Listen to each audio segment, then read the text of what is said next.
Well, we're in the final week of a sermon series titled Free to Be Me, and today we're going to talk about how the truth can set you free. And so I want to start off with a little story about telling the truth. So 2 weeks ago, I took a spiritual retreat, and what that means is that I just try to get away and be isolated, have some solitary time. And so my plan was to go down to Brown County because I hadn't really been down there, and I've been told that it's wonderful. And so I grabbed a kayak that my mom owns, and I borrowed my wife's car. We share the cars, but she primarily drives our Hyundai Santa Fe, which is an SUV and has a luggage rack. So I strapped the kayak onto the luggage rack, and that was like, I wasn't quite sure I was going to get a bungee down, so, at any moment in time, kayak could have gone flying off, but it was okay. And so I went down, and I found this area where boats were being put in, and I put in my kayak and I paddled around, and I kind of did this. I reflected and I prayed and I journaled, and it was good. And then I came home, and I didn't want to tell my wife what I had done to the car. So she shows up, and I have a decision to make. Do I just act like everything's okay, or do I tell her? And what I didn't want to tell her was that I'd parked in the spot, and it was like, you ever been where there's like a boat ramp, the spots are like 3 times as long because the trucks are parked there and they have their trailers, right? So I'm pulled all the way into the spot, and I'm backing out, and I'm trying to pay attention to this guy that's kind of walking right there too. And I think I've backed out far enough, but I hadn't, and I started cutting it, and I rubbed into this trailer. It was the guy's trailer. And he was incredibly gracious to me, and I got out, took a quick look, and everything looked okay. And so I went home, and then we were meeting up for dinner, and I noticed that not only had I totally messed up the bumper, and there's a huge gash, it's out there right now, on the side of the car, but on the way home too, without me being aware of it, I guess a rock flew up and hit the windshield, so I have a cracked windshield as well. And I didn't want to tell her, right, because we're going to have dinner, and I'm embarrassed that I wasn't more careful with the car. And I also didn't want to tell her because it's a cracked windshield and body damage, that's expensive, and I didn't know how she'd react. And you know what I mean? You never know how it's going to go, and it spoils dinner and all that. But here's what I already understand, and you probably get this too. But if I didn't tell her, it would have just loomed over me the entire night, right? And so it was better just to go ahead and tell the truth and deal with it right at the front, and then we were done with it. And I think in this way, the truth, it sets us free. It allows us to be free and deal with what really, really is. And throughout the series, we've been looking at this statement from the Apostle Paul, where he claims that Christ has set us free to live a free life. That God has intervened into history and into our lives in a particular way, and he did so to set us free so that we can live this free life. And then he says, take your stand. Do your part. There's a part of this that is your responsibility. And in fact, throughout the series, we've talked about that you become free through responsibility by asking the question, who am I? What defines me? And then what is my work? And if you don't ask the question, who am I and what is my work, other people will tell you who you are and what your work is. But the key to being free is that self-definition, doing that work. So Paul says, take your stand and never again let anyone put the harness of slavery on you. And there's one final teaching from Jesus that I want us to jump into. And so we're going to go into John chapter 7 and 8. And if you're new to the Bible, here's what you need to know. There's 4 accounts of the life of Jesus: Matthew, Mark, Luke, and John. John was written the latest. It was written maybe even a generation after the other ones. And the thought there is, at least for me, is that John, he becomes familiar with what's being said about Jesus, and then he's like, that's good and great and everything, but there's a few more stories that you need to know. And in fact, the story we're going to end with today is a story that's only found in the Gospel of John, which says to me that John thinks that this is really, really important for us to know if we want to know Jesus. So starting off in verse 1 of chapter 7, it goes like this. After Jesus traveled throughout Galilee, he didn't want to travel in Judea because the Jewish authorities wanted to kill him. So he's traveling in Galilee, which is up in the north, but he doesn't want to go down south to Judea where Jerusalem is. Why? Because there's some people there that want to kill him. And why do they want to kill him? Because by this point in time, Jesus has challenged the religious authorities. He's challenged their viewpoint that if you just do the right things, obey the right rules, celebrate the right festivals, then you will be right with God. That was basically what they taught.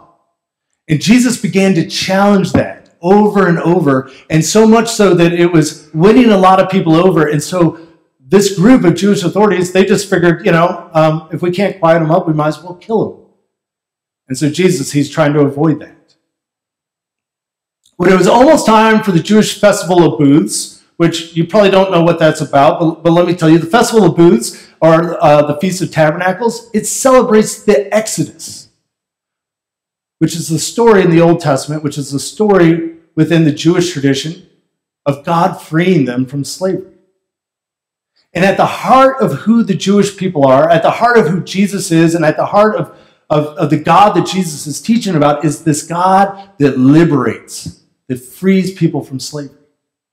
If you've ever had an experience in church or with religion or other Christians where it feels like the opposite, where it feels like they're putting something on you, it feels more restrictive and oppressive, just maybe that's not really the God of Jesus. Because the God of Israel, the God that Jesus reveals, is a liberator God. So when it was almost time for the Jewish Festival of Booths, the celebration of the liberator God, Jesus' brothers said to him, "Leave Galilee and go to Judea." Why? Because they have not yet come to believe that he is the Messiah. So they want him to go down to Judea, to Jerusalem, at this great big festival when there's all these people around, and do just a few more signs, just a few more miracles, so they can come to believe. But Jesus, he doesn't want to go down there yet. He says, it's not my time. And Jesus, he's somebody who has answered the question, who am I and what is my work? And so the pressure of his family in this case, he's able to resist it and make his own decision. And so he says, no, I'm not going to go. And they leave. And then a little bit later, he decides to go. But he decides to go in secret. The reason he goes in secret, you might not know this. Who of you have seen like Westerns, right? Like movie Westerns, right? You know how there's like wanted signs, dead or alive? Well, they were all over Jerusalem at this time. And in fact, in this museum over in England, we actually have a copy of one of the wanted Jesus posters. It looks like this. It's a joke.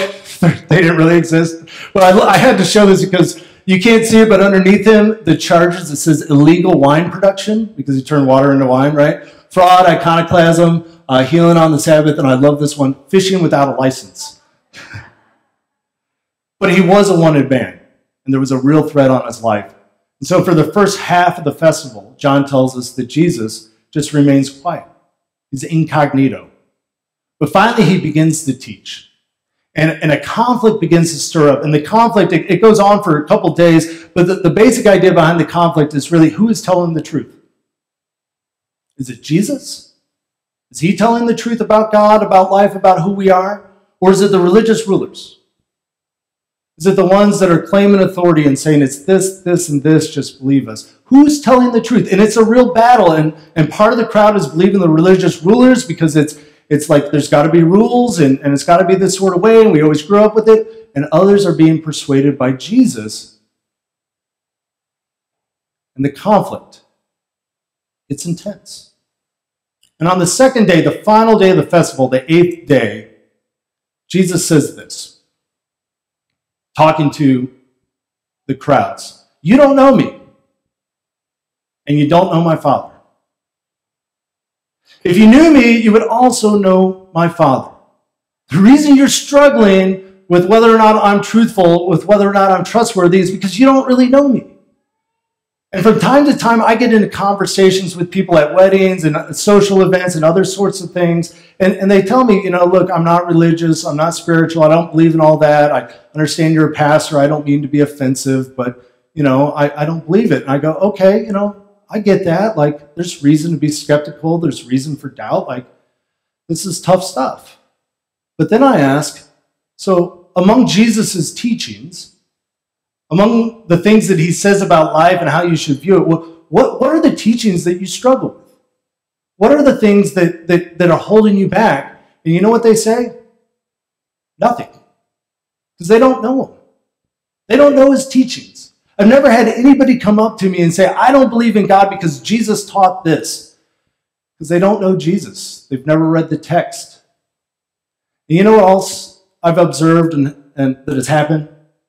Is that in churches, I've met people who sincerely want to experience God's grace and his power in their life, yet they don't know the teachings of Jesus. And so when a difficult moment in life comes around and they're trying to figure out, should I go this way or that way? There's voices that are speaking into their mind and into their decision, but the voice of Jesus isn't, because they've never learned his teaching. You don't know me. So no wonder you're confused about who God is and what life is all about. If you knew the teachings, that would help you know God and know who to trust. Jesus goes on a little bit later and says, you are truly my disciples if you remain faithful to my teaching. How are you doing in remaining faithful to the teachings of Jesus? Well, if you don't know them, it's kind of hard to be faithful to them. And the power is knowing those teachings and following them. That is what opens this whole thing up. And the people that don't know the teachings and reject it all, I'm like, no wonder you're rejecting it, because you're probably rejecting a God that's not even the God that is the God that Jesus teaches about. You are truly my disciples if you remain faithful to my teachings. And then Jesus says something that is so offensive to all of us. Then you will know the truth, and the truth will set you free. Isn't that offensive? Are you offended? If you're not offended, let me help you with that, okay? Right? A couple confused faces out there. You know why this is so offensive? It's because you think you're doing okay. But Jesus thinks you're a slave who needs to be set free. And that's offensive, isn't it? I'm not a slave. I don't need to be set free. I'm doing okay. That's what we think. But Jesus, his viewpoint on us is quite offensive. Look at what the people, right, going back to the text, going back to this festival of booths, and he's speaking to other Jewish people, right, that have this shared history with him. Look at what they say in response to Jesus saying, you'll know the truth and it'll set you free. Look what they say. We are Abraham's children. We've never been anyone's slaves, which is incredibly ironic, because they're celebrating the Festival of Booths. Yeah, Chuck gets it. He's connecting the dots, right? The Festival of Booths is about how God liberated them from slavery, yet they are in such denial of their need for God's grace that they're like, we've never been anybody's slaves. But you're celebrating the fact that you were slaves and freed. How can you say that we will be set free? Jesus answered, I assure you that everyone who sins is a slave to sin. And there's that three-letter word we hate to talk about. And honestly, I don't like to talk about it either. When I was following the text and trying to understand where's God leading us this week, and it arrived here, I was like, oh, not again. Everyone who sins is a slave to sin. Let me soften sin up for you enough so that you can take this in, okay? One of the words for sin that's used in the New Testament basically means missing the mark. And it's an archery term. And so the question for you is, do you ever miss the mark? Is there ever a time in your life, in your relationships, or at work, or in your diet, or your exercise, or your money, whatever it might be, is there ever a time where you're just like a little bit less than perfect? Anybody join me with that? All right, okay, we're speaking some truth here. Yeah, 2 hands in the back, or maybe a stretch, I don't know. And another word for sin, it means something else. It means transgression. Any Methodists who grew up with the Lord's Prayer, forgive us our transgressions, okay? Some of us get that. A transgression is deliberately going the wrong way, which is a little bit different than missing the mark. But I have to confess that sometimes I deliberately go the wrong way. Sometimes I'm like, I need to get up early, and when I don't get enough sleep, I got like bags under my eyes, and people mention it to me, and like, that's embarrassing, and so I should go to sleep. But instead, I deliberately go the wrong way, and I watch another round of Netflix. Anybody with me on that? Or like, I've talked about this before too. You guys know all my dirt. Like, I'll open up a bag of chips, you know, like not like a personal like bag, but like a family size, and I can crush it, like the entire thing. I deliberately go the wrong way. Sin. And Jesus says we're slaves to sin. And here's how we become slaves to the sin. We become slaves by denying it. By just going, look, I don't have a problem. If I just do a little bit better, if I just try a little bit harder, I'm going to get this all figured out. And that's basically the faith and the religion of the religious authorities. Say, if you just follow the rules, follow the rules, follow the rules. But I don't know about you, but I've tried to follow the rules, and I do okay. I'm not against following the rules or trying to improve oneself, but there's a time where I just fail. When I deny that, then I become a slave to the sin. Jesus then says, a slave isn't a permanent member of the household. And this is one of the responses from Jesus that feels a bit confusing, like why would he say that? But key in on this word permanent. Because here's the thing about our sin, about our failings. We can hide it for a while. We can fool people about our shortcomings for a while. We can fool ourselves for a while. But it's impermanent. It's a short-term fix. But it doesn't ever really solve the issue. And hiding it just causes it to haunt us. That sin, that mistake, that thing that we don't want anybody to find out about, or that insecurity or whatever it is, it just haunts us, right? It's always there, and we're pushing it down, pushing it down, pushing it down, and it works for a little while, but then it seeps up in weird places. We lash out at somebody and it wasn't really even like something they did, or we choose some other destructive way to deal with this shame and guilt and this brokenness that we have, and we just avoid it, avoid it, avoid it. Jesus says, oh, here we go. Let me do a little bit of a visual of this. Okay, so there's you.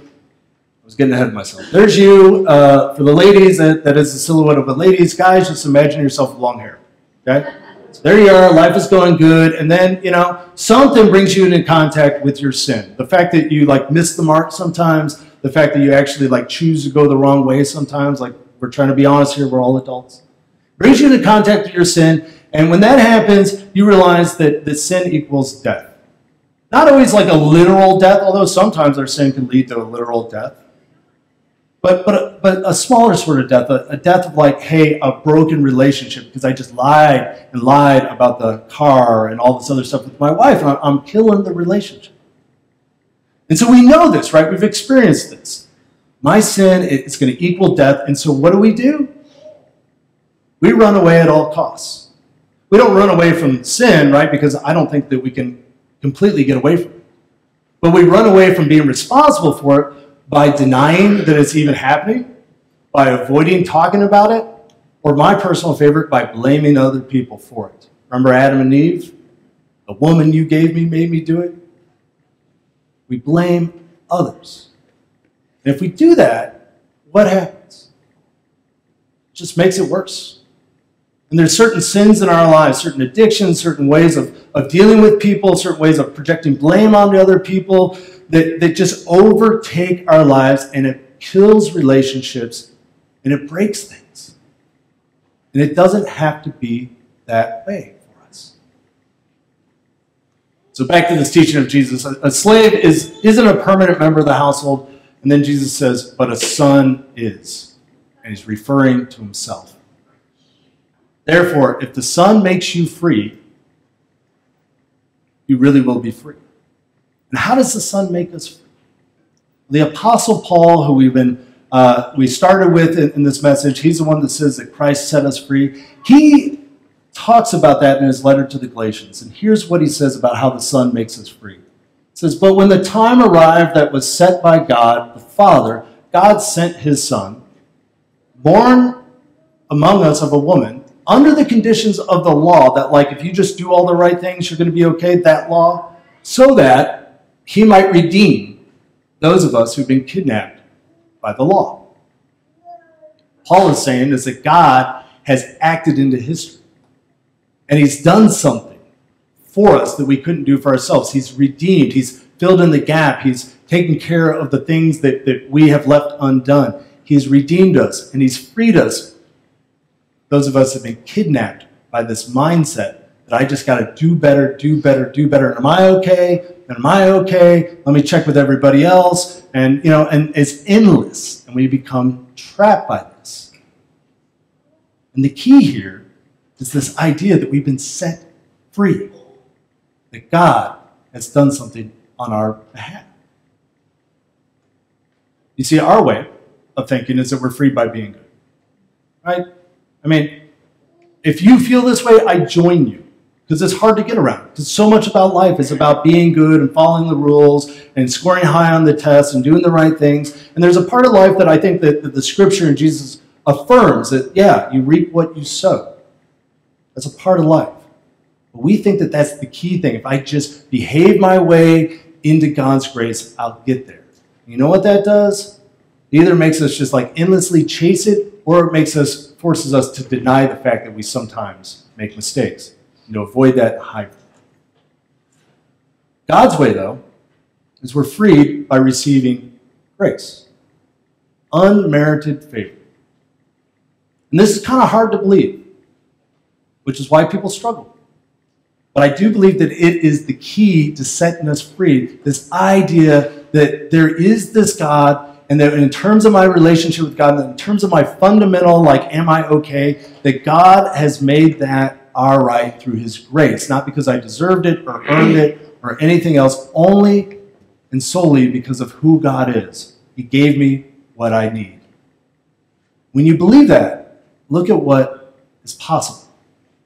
Instead of avoiding our sin and death, you actually can go right into it and through it. And this is one of the reasons I'm a Christian. This is one of the core reasons that I'm a pastor and I feel called to this, is this idea right here. Because everything else I've looked at, everything else I've considered, I feel like it comes up short with dealing with the fundamental brokenness of myself. I'll just talk about me. And the self-help books, I love reading those. I think there's great stuff in there. But they never go into this fundamental brokenness. And this is the ironic thing about Christianity. We're like this people of hope and joy. Yet the pathway to that is not avoiding our brokenness and sinfulness. It's actually hopping on God's grace and being able to go through the fact of, yes, I'm broken. Yes, there's a certain death going on here. But on the other side of it, there's this new life. It's counterintuitive. And we avoid it because we're like, I don't want to talk about my sin. I don't want to experience some of the death that comes with dealing with my sin, like this death of I'm okay and I'm perfect and everything like that, and I never have to be embarrassed, I never have to suffer. You got to die to that idea, because part of what frees you is being able to go through the difficult things in life. It deals with it directly. But it doesn't leave us there in despair. It doesn't leave us there in shame. Doesn't leave us there in guilt and hopelessness. Instead, it takes us through these things that we rather avoid to the new life. And we become people who have received grace and now capable of giving grace. And that's the thing that changes the world. That's the thing that keeps relationships together. Because any couple that's been together for more than just a few minutes, right? Okay? You have moments where the other person is doing something and it's so annoying and it's so I can't believe they're still doing this thing, and we've talked about this thing, and they said they understand, yet it's still happening, right? Like me taking my wife's stuff and putting it in places I don't remember where it is, okay? Right? One of my things, maybe too soon. So she's frustrated with me, and I'm like, I'll try to be better, but I think I've established a pattern after 8 years that I'm going to do this. And basically the only thing that's going to keep us together is if we learn to give grace to one another, not because I deserve it. Actually, I deserve anger and punishment. But it's grace. And in your relationships, the thing that will keep them together is not always being right. But it's learning that even when you are right, to lean in that other person's direction and give them grace, not because they deserve it or earned it, but because they need it and the world needs more grace. Let me show you a little bit more of what can happen if we learn to receive God's grace and how this can affect everyone around us. At the beginning of chapter 8, Jesus is teaching on the last day in the early morning in the temple, and the legal experts, the opponents, the one that have this very rigid view, and it's all about being right and telling you that you're wrong and that sort of thing, they have caught a woman in adultery that night. And they drag her into the center of this group of people where Jesus is teaching. They say to Jesus, "Teacher, this woman was caught in the act of committing adultery." In the law, because we got rules here, the law, Moses commanded us to stone women like this. What do you say? We believe that because of our rules, because it's all about following the rules and being good and that sort of thing, that we got to go ahead and kill this person for what she's done. What do you say? Jesus has one of the most brilliant responses in anything in history, I think. Whoever hasn't sinned should throw the first stone. Go ahead. Follow your law, but before you do that, just let the person, if there's just one of you, just one, that hasn't sinned, go ahead and throw the first stone. The rest of you can throw your stones too. Those who heard him went away, one by one, beginning with the elders. I love that detail because the older I get, the more in touch with my sin I get. So the more mistakes I make, more of my shortcomings I must face. But do you see how brilliant this is? Jesus' solution is not to get in the faces of these legal experts, not to get all tough or not to persuade them. All he does is he helps them get in touch with their own brokenness. And they become free. They become free of this law, which maybe they want to stone her, or maybe they don't. Maybe they feel just like, hey, we have to do this because this is our system. We don't want to, but it's the law. And Jesus says, let me just get you in touch with who you really are. Like her, you have also sinned. I don't need to point that out. I just need to ask the question. And they become free. She becomes free. And even he is free of having to make this decision for them. So the recognition of sin opens the way to God's grace. Just imagine for a moment, if you were able to really get in touch with your brokenness, which I know is uncomfortable, which I know is painful, but you're really able to get in touch with that. And because you were in touch with that, you were actually able to receive this wonderful gift of God's grace. It's like that moment when you know you've done wrong and you go to apologize and that person forgives you and hugs you, right? And tears flow out of your eyes and out of their eyes and like things are like okay now. And you're grateful and like you're like way nicer to the waiter next time you go out and like way nicer to people in your neighborhood because like you didn't deserve forgiveness, but that person forgave you and now your heart has been transformed. What if you could live that way all the time?